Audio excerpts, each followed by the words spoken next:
నిన్న కూడా what is the actual picture, ఏం జరిగింది కాకినాడ రేవులో అనేది తేలాల్సిన అవసరం మటుకు ఒకటి ఉంది. ఇదే 30 లక్షల మెట్రిక్ టన్నులు తరలించారని చెప్పి నాదెండ్ల గారు నేను ప్రెస్ మీట్ పెట్టారు.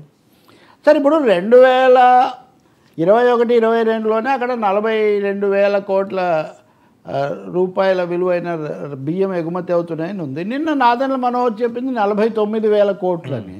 42,000 కోట్లు అన్నది ఇంతకుముందు ఉన్న ఫిగర్. అది ఈ కాలంలో 6,000 కోట్లు పెరిగి ఉంటే ఇందులో మాఫియా ఎంత అంటే throwing away baby with the water లాగా, నీళ్ళతో పాటు బిడ్డను కూడా పడేసినట్టుగా మీరు ఇక్కడ అక్రమ బియ్యమేండి, సక్రమంగా ఎగుమతి అవుతున్నవేండి, మీరు ఆపిన పడవలు ఆ వివరాలు ఉన్నాయా, లేదా అది మొత్తం మోసమేనా?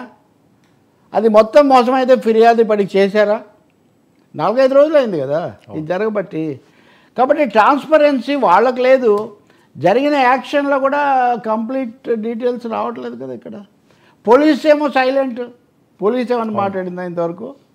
పౌర సరఫరాల శాఖ మాట్లాడిందా? అధికారులు నిజంగా ఇట్లాంటి జరిగినప్పుడు ఆ శాఖకు సంబంధించిన సెక్రటరీనో ఎవరో మాట్లాడాలి. నిజానికి ముఖ్యమంత్రి కూడా మాట్లాడాలి. ఇంత తతంగం పవన్ కళ్యాణ్ చుట్టూ. ఆయన అనంతపూర్లో మొన్న ఒక సభలో మాట్లాడుతూ మేము రేషన్ ఇది జాబ్ తీసుకుంటాము, పవన్ కళ్యాణ్ ఇట్లా చేశాడని అన్నట్టుగా ఏదో పెట్టారు. కానీ ఇంతవరకు తెలుగుదేశం ఏదో దీన్ని ఓన్ చేసుకొని భలే చేశారన్నదేం లేదు. ఒక విధంగా అన్ఈజీ రిలేషన్ అంతకుముందే ఉంది కాకినాడలో, అంతే కదా.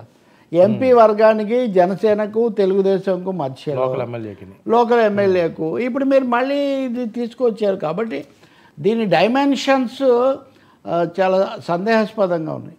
సందేహం ఏం లేదు. నేనైతే ఈ బియ్యం దుర్వినియోగం చాలా చోట్ల జరుగుతుంది. దాంట్లో శాసనసభ్యులు స్థానిక ప్రతినిధులు ఉన్నారు.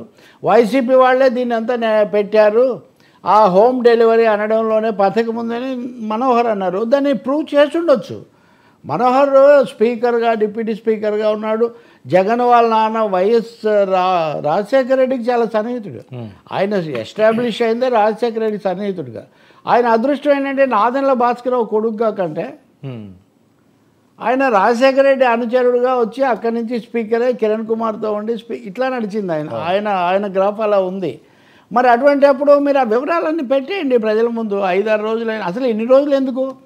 పవన్ పడవలో అక్కడికి వెళ్ళడానికి దానికి ముందు రేషన్కు సంబంధించి జరిగిన దానికి ఏం సంబంధం లేదు కదా, చాలా కాలం గడిచింది కదా. అది అందుకనే ఇప్పటికైనా క్లియర్ ది ఎయిర్. దీన్ని ఏమనాలి, శుభ్రంగా మొత్తం విషయం చెప్పాల్సిన అవసరం ఇక్కడ ఒకటి ఉంది. ఎవరి మీద చర్య తీసుకుంటే తీసుకోండి. కేవలం జగను ద్వారంపూడి ఒకటే కాదు కదా, ఇంకా ఇతర కోణాలు చూడాలి. రేవు పట్టణాలు అనేవి ఆంధ్రప్రదేశ్కు పెట్టుబడి అవే, కోస్టల్ ఇది. అందుకే అరవిందో మీదకి మీ ఆరోపణ అనుకోండి, ఆ ఆధారాలు చెప్తే వాళ్ళు చూసుకుంటారు కదా. అది జరగట్లేదు. Okay sir. సో ఇది ఒక ట్విస్ట్, అంతుబట్టని ట్విస్టులతో ఈ కథ ఇలా ఇక్కడికి ఉంది ఇది.